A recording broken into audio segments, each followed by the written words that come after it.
Një shuplak bëri që Emmanuel Macron dhe gruaja e tij të jenë ndër më të përfolurit e momentit.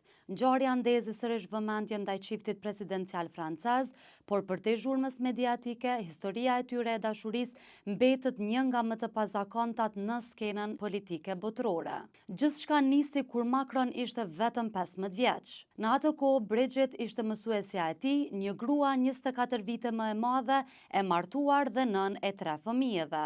Takimi i tyre në shkollën e mesme shënoi fillimin e një lidhjeje që do të sfidonte rregullat, pritshmëritë dhe paragjykimet shoqërore. Edhe pse lidhja u përball me kundërshtime të shumta, sidomos nga familja e tij, ai nuk hoqi dorë. Përkundrazi, vendosmëria e tij për të ndjekur këtë dashuri vetëm sa u forcua me kalimin e kohës. Sot ata janë jo vetëm bashkëshort, por edhe partner të pandashëm në jetën politike. Për shumëkë, çifti Macron është provë se kur dashuria është e sinqertë, mund të sfidojë gjithçka dhe të mbijetoj përtej çdo stuhie.